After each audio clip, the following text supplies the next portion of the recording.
Hi friends, welcome back to my channel. దొండకాయ కర్రీని ఎప్పుడు ఫ్రై చేసుకుని బోరు కొట్టేసిందా? అయితే ఒకసారి డిఫరెంట్గా ఇలా ట్రై చేసి చూడండి. చాలా ఎమ్మీగా ఉంటుంది. మీ ఇంట్లో పెద్దలు పిల్లలు అందరూ ఇష్టంగా తింటారనమాట. అంత బాగుంటుంది. ఒకసారి డెఫినెట్గా ట్రై చేయండి. దీనికోసమని ఒక పావు కిలో దొండకాయలని తీసుకోండి. అలానే ఒక 3 ఉల్లిపాయలు. ఎక్కువ వేయమాకండి, స్వీట్నెస్ వచ్చేస్తుంది. ఒక 2 or 3 సరిపోతాయి, చిన్నవి. అదే పెద్దదైతే ఒకటి తీసుకోండి, సరిపోతుంది. అలాగే ఒక 4-5 పచ్చిమిర్చి తీసుకోండి. తర్వాత దొండకాయలని ఒక 2 or 3 టైమ్స్ నీట్గా వాష్ చేసుకోండి. దాని మీద ఉన్న దుమ్మి అలానే బంకగా ఉంటుంది కదా, జిగుటుగా, అదంతా పోయేంత వరకు నీట్గా వాష్ చేసుకోండి. ఇలా వాష్ చేసుకున్నాక వాటర్ అన్నీ వంపేసుకుని పైన ఉన్న వాటి బుడుపుల్ని కట్ చేసేయండి. తోకని అలాగే కింద ఉన్న బుడుపుని అన్నిటినీ కట్ చేసేసుకుని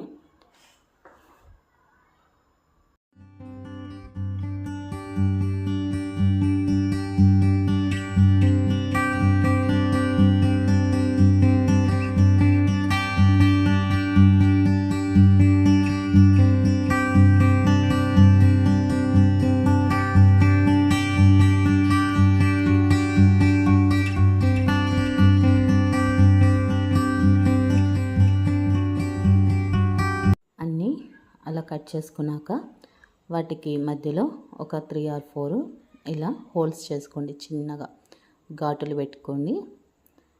మంచిగా లోపల వరకు ఫ్రై అవ్వాలి కదా. ఇలా ఘాటులు పెట్టుకున్నాక అన్నీ ఒక పక్కన పెట్టేసుకోండి.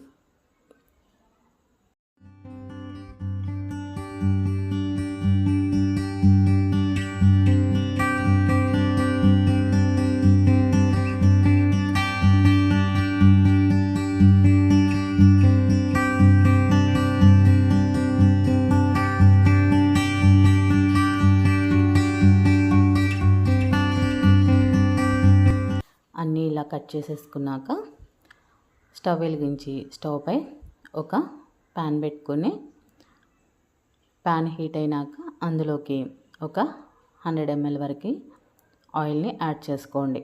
ఆయిల్ హీట్ అయినాక అందులోకి మనం కట్ చేసుకున్నవంటి దొండకాయలను కూడా యాడ్ చేసి సిమ్లో పెట్టుకుని స్టవ్ గోల్డెన్ బ్రౌన్ కలర్ వచ్చే వరకు తిప్పుకుంటూ వేపుకోండి. మంచిగా మాడనివ్వద్దు, ఓన్లీ గోల్డెన్ బ్రౌన్ కలర్ వచ్చే వరకు వేపుకోండి.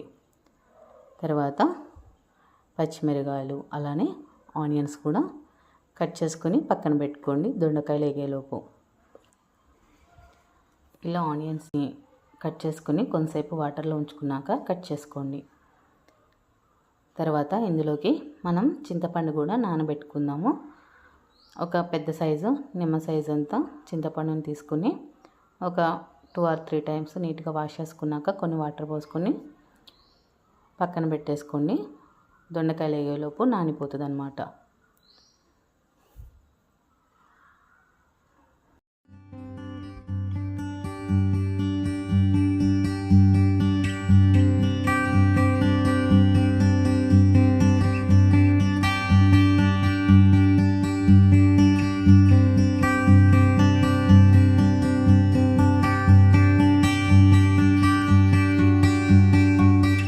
పచ్చిమిర్చిని లోపల ఘాటు పెట్టుకోండి. ఓన్లీ మధ్యలో చీల్చుకుంటే సరిపోతుంది, ముక్కలుగా కట్ చేయొద్దు. ఇలా కట్ చేసుకుంటే అవి కూడా మంచిగా పులుసులో ఉడికి చాలా టేస్టీగా ఉంటాయి. పచ్చిమిర్చి కూడా తినొచ్చు అన్నమాట.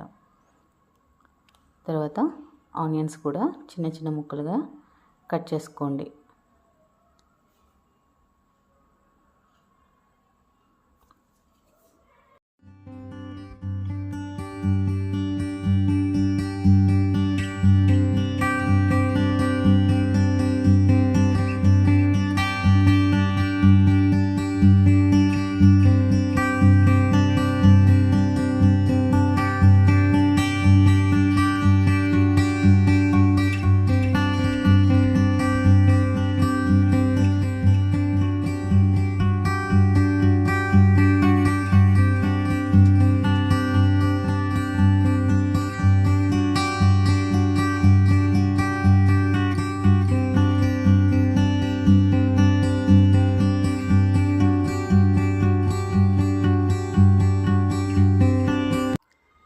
ఆనియన్స్ పచ్చిమిర్చి అన్నీ కట్ చేసుకున్నాక దొండకాయలు వేగినాయో లేదో ఒకసారి చెక్ చేసుకోండి. ఇలా వేగితే సరిపోతాయండి. వీటిని వేరొక గిన్నెలోకి ట్రాన్స్ఫర్ చేసేసుకోండి. ఇలా అన్నిటిని తీసుకుని పక్కన పెట్టుకున్నాక అందులోంచి ఆయిల్ కూడా సపరేట్ చేయండి. ఇంత ఆయిల్ అవసరం లేదు కదా, మనకి ఆనియన్స్ వేగడానికి ఎంత ఆయిల్ కావాలో అంత ఉంచుకొని మిగతాదంతా తీసేసి ఏదన్నా బౌల్లోకి వేసేయండి. ఒక 2 స్పూన్స్ అదే ఆయిల్ని యాడ్ చేసుకొని పోపు వేసుకోండి. వెల్లుల్లిపాయలు, ఆవాలు, జీలకర్ర, పచ్చెనపప్పు, కొంచెం మినప్పప్పు కూడా వేసుకుని కరివేపాకు వేసుకుని పోపు వేసుకున్నాక వేయినాక కొంచెం పసుపు, అలానే మనము కట్ చేసుకున్న వంటి ఉల్లిపాయ పచ్చిమిర్చి కూడా యాడ్ చేసుకోండి. ఇలా ఉల్లిపాయ పచ్చిమిర్చి యాడ్ చేసుకున్నాక అందులోకి ఒక 2 స్పూన్స్ సాల్ట్ వేసుకోండి. సాల్ట్ వేసుకొని ఒకసారి మంచిగా తిప్పుకున్నాక మూత పెట్టి ఆనియన్స్ పచ్చివాసన పోయేంత వరకు మెత్తపడేంత వరకు వేపుకోండి. ఇందులోకి కొంచెం అల్లం, అలాగే ఒక 4-5 రెమ్మల వెల్లుల్లిపాయలు వేసుకొని అల్లం వెల్లుల్లి పేస్ట్ని సిద్ధం చేసుకోండి. ఇలా దంచుకోండి, మెత్తగా అయిపోతుంది. నేను ఎప్పటికప్పుడు ఫ్రెష్గానే రెడీ చేసుకుంటాను. ఫ్రిడ్జ్లో స్టోరేజ్ చేయడం నాకు ఇష్టం ఉండదన్నమాట. ఏ కర్రీ అయినా సరే అప్పటికప్పుడు ఇలా నూరుకుంటాను, లేదా కొంచెం ఎక్కువ కర్రీ అయితే మిక్సీ జార్లో వేసుకొని మిక్సీ పట్టుకుంటాను.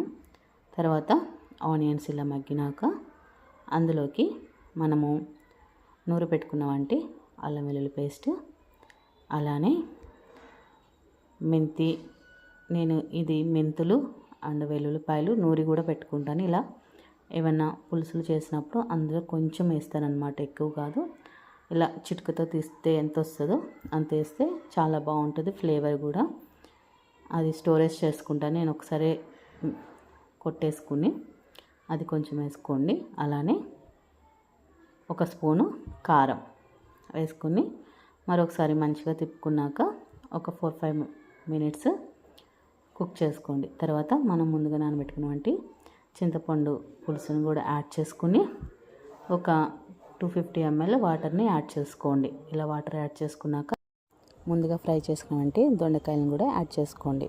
దొండకాయలు కూడా యాడ్ చేసుకున్నాక మీ టేస్ట్కి తగ్గట్టు ఉప్పు కారం సరిపోయినాయి లేదా చూసుకుని, చాలా పోతే యాడ్ చేసుకుని మూత పెట్టుకుని పులుసు ఎగిరిపోయేంత వరకు ఎగరబెట్టుకోండి. కొంతమందికి చిక్కగా ఇష్టం, కొంతమందికి కొంచెం పలచగా ఉంటే ఇష్టం కదా, మీ టేస్ట్ని బట్టిగా ఆఫ్ చేసుకోండి. ఫైనల్గా కొంచెం కొత్తిమీర వేసుకొని స్టవ్ ఆఫ్ చేసుకుంటే ఎంతో రుచికరమైన దొండకాయ పులుసు రెడీ అండి.